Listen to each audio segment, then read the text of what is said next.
Myriam, welcome. Thank you. Glad to be here.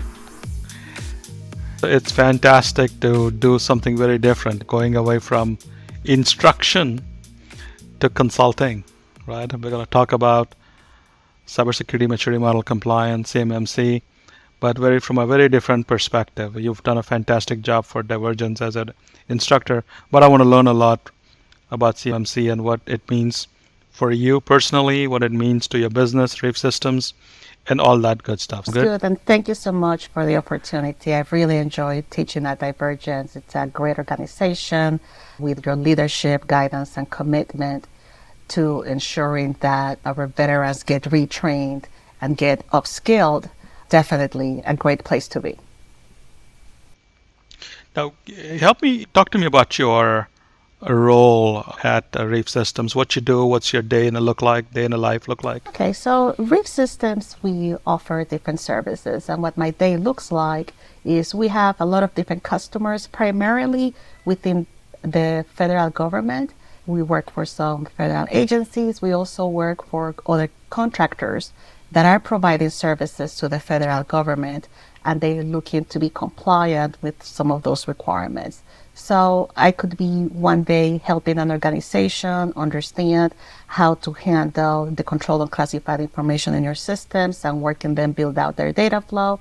Another day I can be working an organization on implementing a specific control to make sure to ensure compliance, or I could be acting a little bit as an independent third party, just looking at what they're doing and making an assessment of whether or not they seem to be compliant with the objectives of that particular control.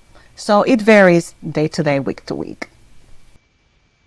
So when it comes to CMMC, where are you at? Is it taken off like crazy, or is still in the early phases? I hear what's it called, rulemaking.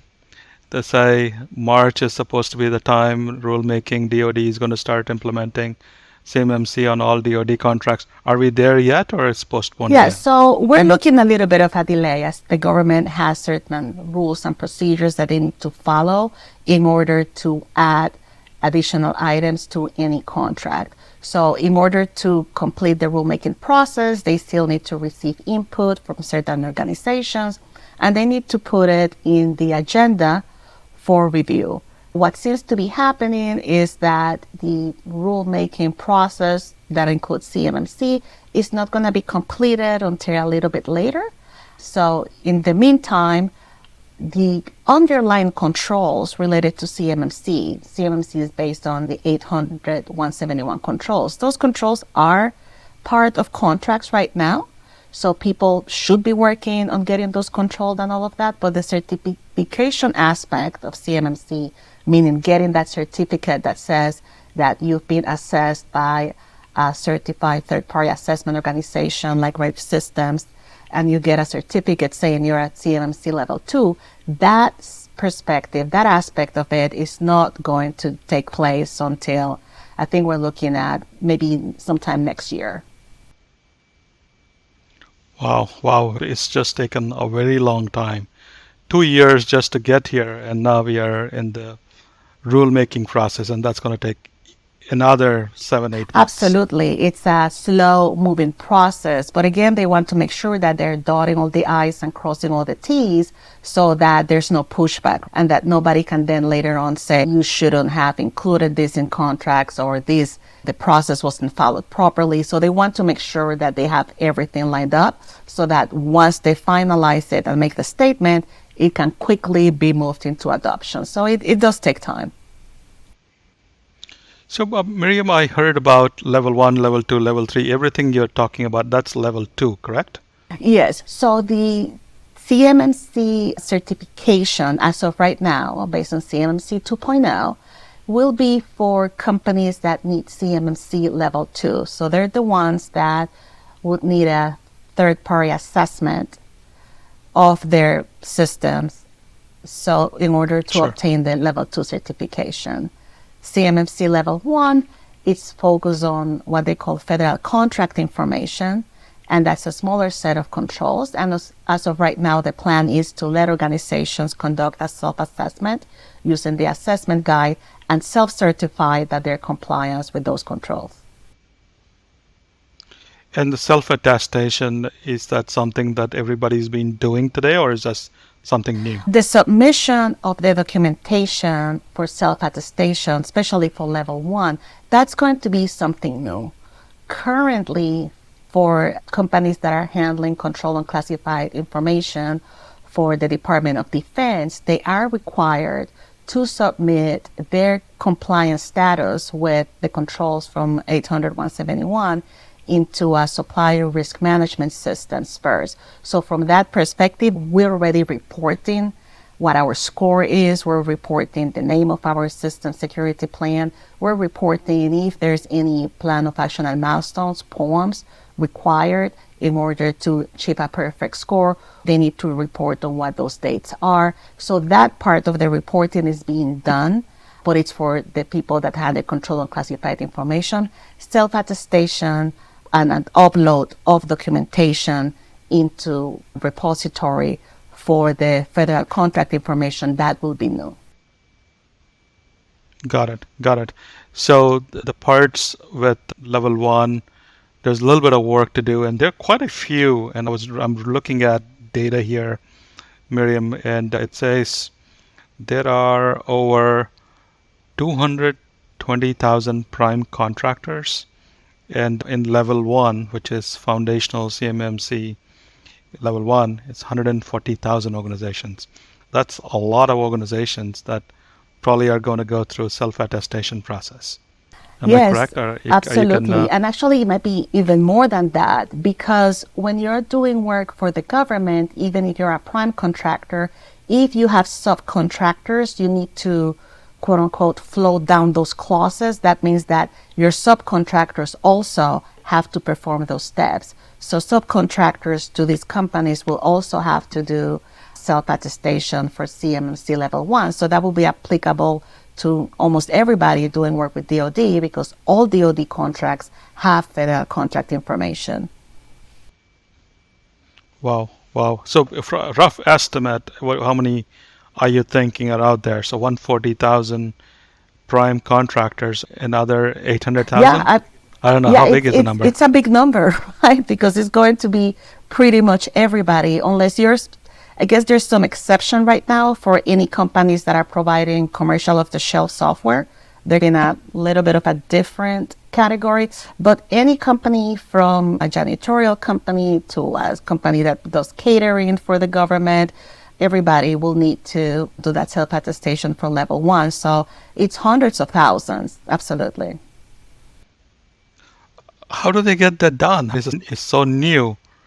How do we get all those folks understand what we are asking, from janitorial services to chef cooking services? Yeah, that's the challenge, right? Up to now, the fact that they accepted the contract was the way of them acknowledging that they would do what everything in the contract is. But people were not necessarily paying attention to those details. And it's a culture shock now, right? It's a surprise to them. They're like, what do you mean? I need to make sure I'm controlling my environment and all of that. So it's very shocking. It's a paradigm shift. Even though those controls were there already and everything was in their contract already, many organizations were not reading their contract carefully.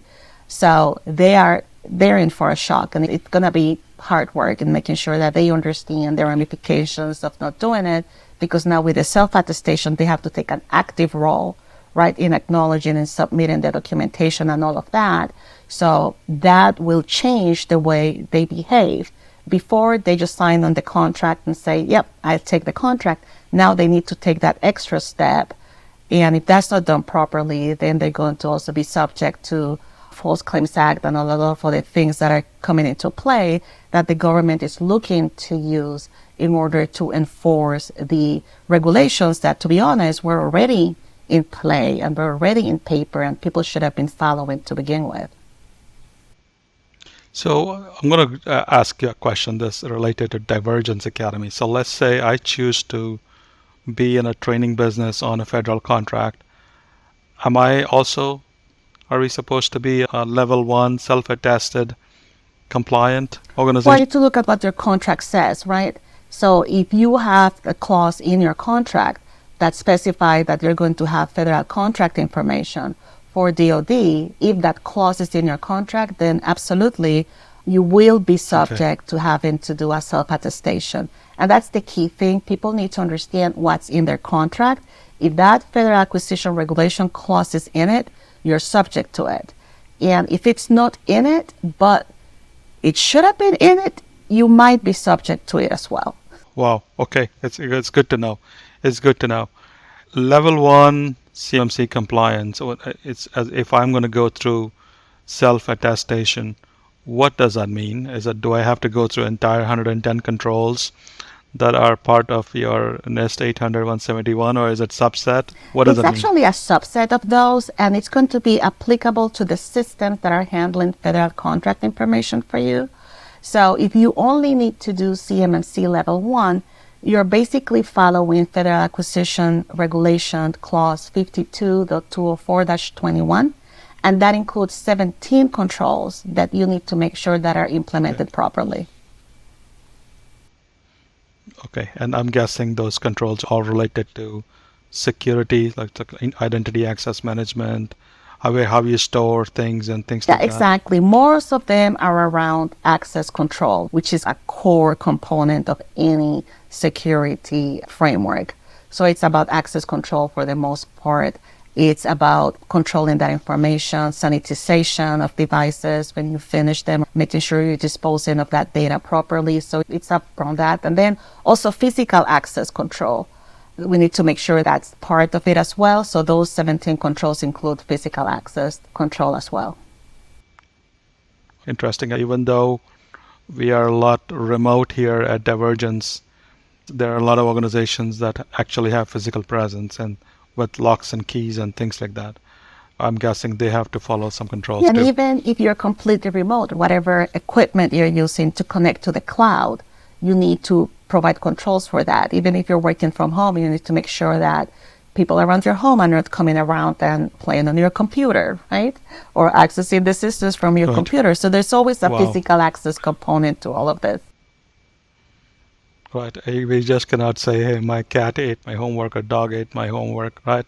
Yes, of course, you got to lock and key. You got to lock things up. All right. I was looking at this question I have is around the challenges for organizations to get to level 2 or comply with level 2.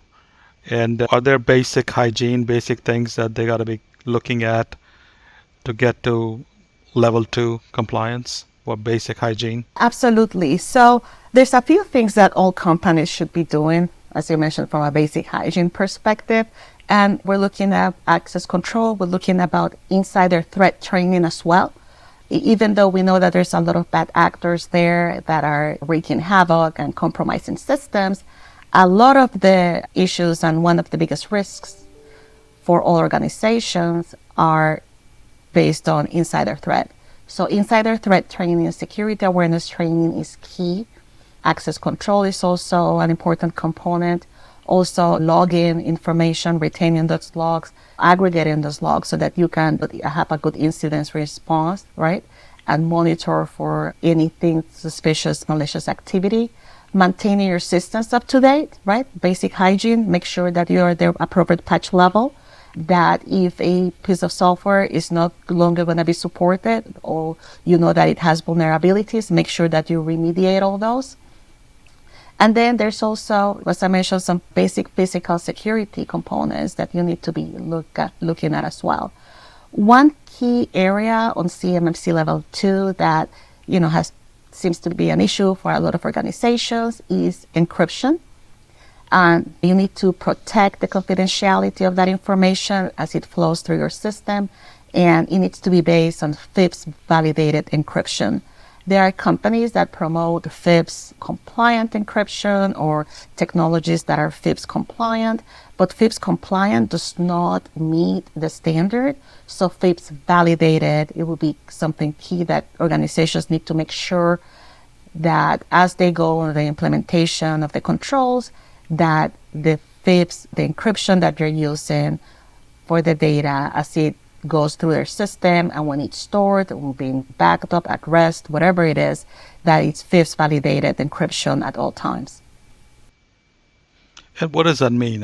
Can you acquire FIPS-based solutions today for organizations, or how do they go about getting there? Absolutely. So what you would do, the government maintains a database of FIPS validated solutions. So you talk to your vendor, you tell them, I need some encryption. They'll tell you what it is, and then they can even give you the certificate saying that, yes, this is FIPS validated, and you should be able to find it in that government database as well. Okay, so any storage company you're working with the solution, ask them if it's FIPS validated. Yes, that would be as simple as that. Is your encryption FIPS validated? Your laptops, they need to have FIPS validated encryption. Luckily, for most of the operating systems, that's the default, or you might need to configure to be using FIPS validated encryption. But right now, that's pretty readily available. I think the issue comes sometimes with some legacy systems, right? A lot of organizations have systems that have been around for a while, and they cannot just throw them away. However, if there's no FIPS validated encryption available for those, then some discussions need to take place to figure out how to mitigate those risks. What about level 3? I know level 3 is very few organizations. Are they mostly software providers, solution providers? What kind of organizations would be in so level 3 right now, we're looking at larger organizations that are providing kind of soup-to-nuts solutions to the government. So they're still reviewing and revising the ability to resist advanced persistent threats, and a lot of controls around those topics would be implemented for level 3. So we're still waiting for guidance on what that final assessment guide is going to look at. But that's what the expectation, that it will be a subset of companies that are providing critical infrastructure items for the government. So the number of companies at that level that would be assessed by a third-party assessor, we don't expect that is going to be the case. Those companies most likely will be assessed by the government assessment team. Got it. I met an organization recently, Myriam, that asked if we are training as Divergence Academy, which is a Cyber AB approved training provider. We were asked, hey, if we are doing assessors training, not just professional training. I guess certified CMMC professional, that's one type of certification. And then there is a certification also for assessors. What goes with what? When do we go seek assessor certification versus certified professional certification? The certified professional organization is your first step in the path to become an assessor. So if your ultimate goal is to be an assessor, you need to start with your CCP. Once you have your CCP, then you can go ahead, you need to pass the test, and then you can get the CA training to become a certified assessor. And then the CA training also has a corresponding exam. So CCP is a prerequisite to becoming an assessor, and then once you take your CA training, you can take the test. The other requirement in order to actually, once you're a CP, you can participate in assessments, level 1 assessments. So you can actually, if there's a CMMC level 2 assessment by a third-party assessor, that CCP can be responsible for reviewing the level 1 controls to help with the determination of compliance for those controls. So if you pass the assessor exam, you cannot go do the assessment immediately. Am I correct? Correct. So when you pass the CCP exam, you can be part of an assessment team, but you can only do the level 1 controls. And then once you pass the CCA exam, you can still participate, but only look at the level 1 controls. And right now, there's some discussions as to how many assessments do you need to have as a CCP in order to be able to become a CCA. So there's some thought about, it's almost like an apprenticeship, if you will, in which you as a CCP participate in a few assessments, then you can do your CCA training, pass your CCA exam, and then be a CA allowed to do assessments for level 2 controls or level 1 controls as well. Wow, wow. So it's almost like it's a journey to become an assessor. Exactly, exactly. And from the looks of it, there is every 3 years you got to do a level two assessment. I think I saw a timeline. If you do assessment today, you have 3 years to go back to do another assessment. And based on numbers, just pure numbers here, 140,000 foundational and 80,000 organizations, they're going to come up for renewal every 3 years. That's a lot of organizations coming up for renewal every 3 years. That's a lot of organizations do renewal every 3 years. And even the companies that are doing CMMC level one, we've worked with some of them because they want to make sure that they're doing the self-attestation correctly, right? That they're evaluating their environment correctly. So, and those are every year, right? So there's going to be a lot of work for people that are in this ecosystem, either as CCPs, helping organizations at level one, or CCAs as well. Wow, I did not know that. This question when we were asked, hey, what is the market opportunity? I could not put the numbers until this conversation you and I are having. It's just it's behemoth, it's huge. And it turns out, I'm guessing, the more we are going to talk about the nation's security right at the US level, the more we have to spend time talking about how we're going to achieve that CMC compliance. Absolutely. And one critical thing, and this is where it's great that Divergence is providing this leadership, is in getting those CCPs and getting the CCAs and getting everybody trained, because we need to have enough people trained on this in order to be able to support the demand. So I think that might have been some of the concerns as well, that we don't have that many CCPs right now to fill that demand. So if they had kept the original timeline and opened this thing up in March and start putting controls, there were not enough people to support this. So hopefully by the time they finalize rulemaking, we will have enough of a pipeline of candidates available to help do this work, because there's a lot of work to support. Got it. Got it. I'm going to shift gears a little bit. I'm going to bring Myriam, the instructor, back into this conversation.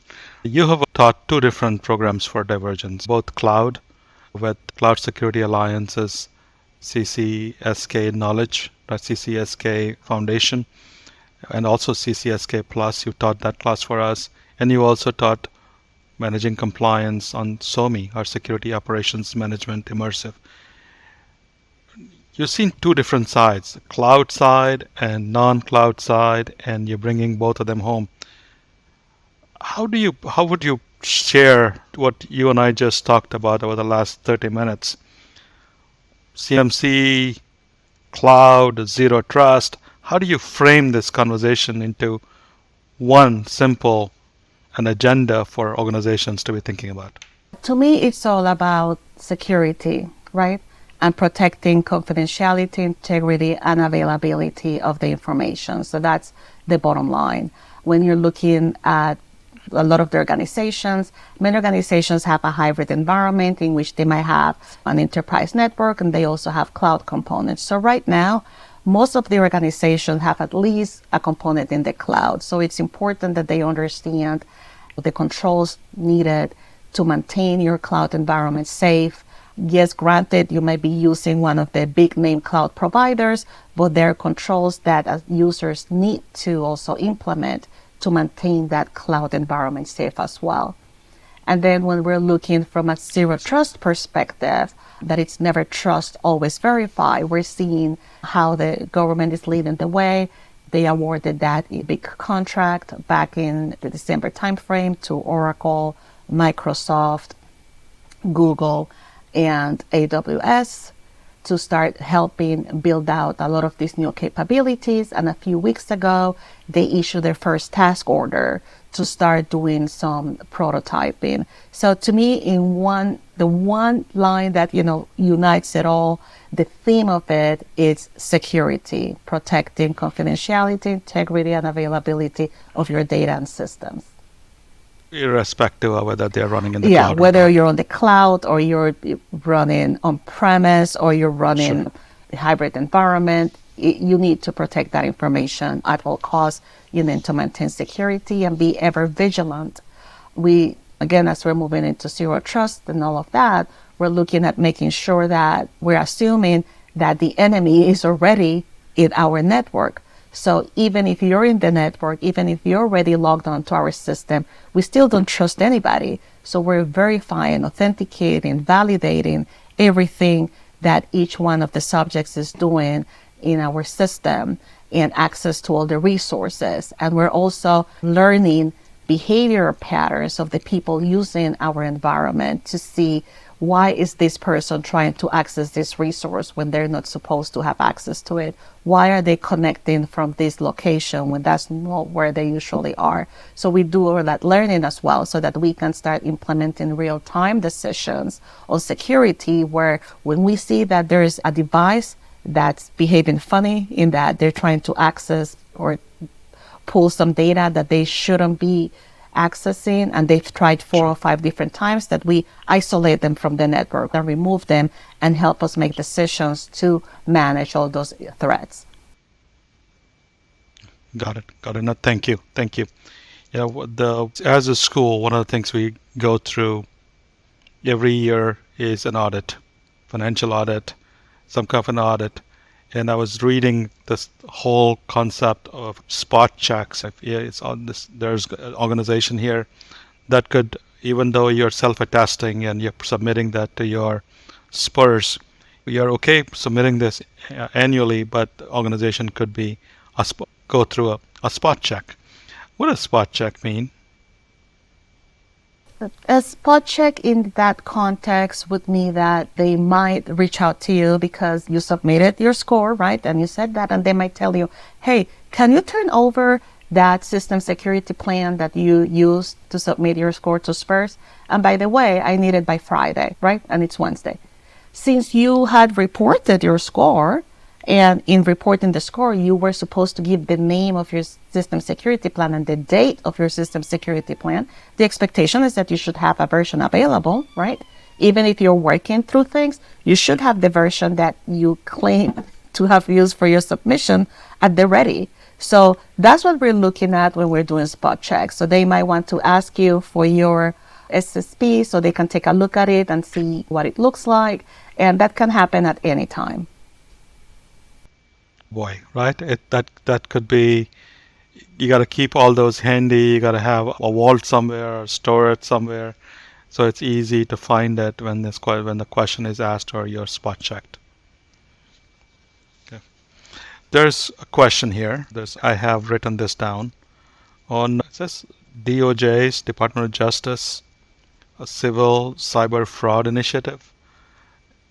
What is that all about? The Department of Justice we had the False Claims Act, in which they're basically, if you submit or if you give information to the government that's not accurate, you might be subjected to fines and to criminal or civil charges as well. So the False Claims Act has been used by many organizations or by many whistleblowers to report organizations that have claimed that, yes, we've implemented these security controls and we haven't. And through the whistleblower protections, they've been able to obtain information and find those organizations and things like that. Now the government has expanded that and has announced that, just remind everybody, we have the False Claims Act. And now we're also looking at penalizing you if you're not being transparent and you're submitting wrong information about your cybersecurity posture. So that's, again, a reminder to everybody that, you have been accepting contracts stating that you're complying with some controls, but now this is a heightened awareness that they will be using False Claims Act and they will be using some of the existing penalties and mechanisms that they have to handle people that are not being honest in their reporting of where they stand from a cyber perspective. Wow. Okay. So I'm going to paraphrase a little bit. I'm reading back everything we just talked about here. There is a lot of work for organizations that want to work with Department of Defense. If you're at level 1, you got to do self-attestation, and even with self-attestation, You could have a spot check, and a spot check means keep the plan that you provided ready and provide that quickly. And then the level 2 parts are all about, look, there are controls, some of them are already in play today. The rulemaking is still work.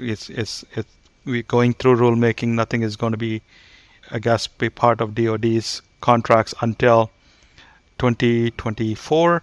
But if you have it in your contract, you better be implementing some of those controls today. And on top of that, encryption, and you talked about FIPS, and FIPS encryption validation has to be in place for, and ask the solution provider if they're doing that already. They're just humongous amounts of things that need to be in place today if you want to work with DoD, and that needs to start ASAP, whether the rulemaking is in place or not. Absolutely. And I think that's the key. A lot of people say, well, CMMC, it might not happen, or it's going to happen later, and they keep delaying it. But what people need to understand is that CMMC is just the process of getting that third-party certification, right? But the controls for NIST 800-171 that you're supposed to have implemented, they are already in the contracts. So that's still in play. The only thing that's missing is that mechanism for getting that certificate. But if you're going to wait until rulemaking is done to start preparing your system, you're already too late. Your system should be ready now because those requirements, those regulations are in your contracts today. So if you're not complying with that, you're going to have an issue pretty shortly. And there's a new Defense Federal Acquisition regulation that came out recently that is with 7024, in which it looks like the government might start using the information that's getting reported in spares to determine whether or not a company presents risk to the government. Right now, the spares reporting that we've been talking about, that self-scoring that we upload with the system security plan, you just need to upload the score. The government is not looking to see whether your score is good or bad, just report it. But it looks like now they're moving towards, even in advance of CMMC, they've already moved into implying that the quality, right, of some of that information is going to be used to award contracts. So we're not exactly sure. They still haven't explicitly said that they're going to be using the scores in spares, but it's only a natural progression to get there. So the message is the controls are requirements right now. You should be implementing them now. They should have been implemented already. And the CMMC certification, once that comes through, you should be ready to go through the process because you would have implemented your controls already. Sure. Isn't it counterintuitive? And I had this question in mind while you were saying it. We are asked if there's risk, just share the risk with the government. That way you can get the help you need for protection, whatever that is. And now you're saying if I do share my risk with you, I could not be awarded a contract because I'm too risky. Feels like it's a little counterintuitive. Yeah, I think the challenge here is what are you doing, right? Yes, we want to know that there's information risk, but are you taking steps to minimize the risk? And I think that's what they want to see. So you can report on your scores as many times as you want, but you need to show that you're making progress. You need to give them a date by which you think you're going to be fully compliant. So that's the kind of thing that I think they're looking at. If you're going to you upload your SPUR score and then you're basically saying, oh, I'm going to be compliant in a month, and then every month you change it and move it. I would imagine that in time, they're not doing that today, but in time, that's an issue, right? If you say, oh, it's going to take me 5 years to remediate your system and to achieve a perfect score, do I really want you in my ecosystem if it's going to take you that long? So I think that's where we need to put ourselves on their shoes, if you will, to understand people need to take this seriously. And again, these regulations have been in place since 2016, 2017. So they've been around for a little while now, and everybody should have been compliant. But again, that's the nature of the beast. That's what I guess. We wait until it's needed, and now it's needed. Get on it. Got it. Sure. I guess there's no choice. Come on, get on it. We've been talking about it for 5-6 years. Here we are, and if you're not already on it, you should have been on it a long time ago. moving on to a question related to training providers, I'm thinking about us, Divergence. How much of this is getting a lot of certified CMMC professionals versus additional training? I heard you say insider threat training, security awareness training, log aggregation, incident response. Seems like there are a lot of places, a lot of opportunities for training organizations to jump in and help out on these other ancillary or supplementary training opportunities, training places out there. The key here is that we're looking at evaluating assessment objectives. And those assessment objectives take a lot of different characteristics. There are things, as you mentioned, that are almost related to managing a SIEM, right? In which you're correlating the logs and all of that. So that's a skill set that's definitely required.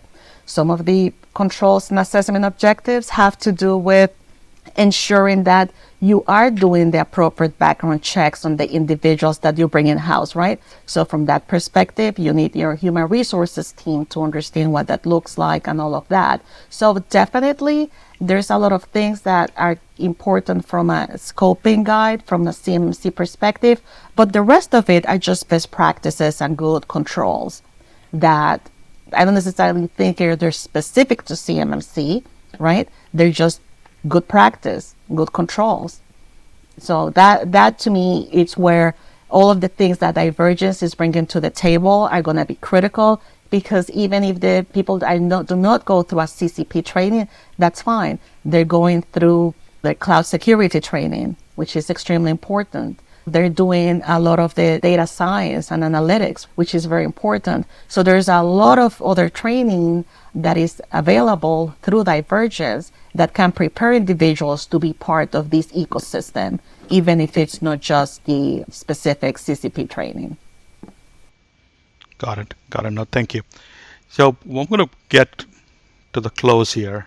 And this is an opportunity for you, Myriam, to give you your 1-minute pitch for Reef Systems. If this is your opportunity so if you're seeking business for Reef, ask it. So we would welcome the opportunity to work with different organizations so we can help organizations that are just trying to improve their cyber posture. We do ISO consulting as well. So 27001, 9001, we have a lot of strength and experience in those two standards.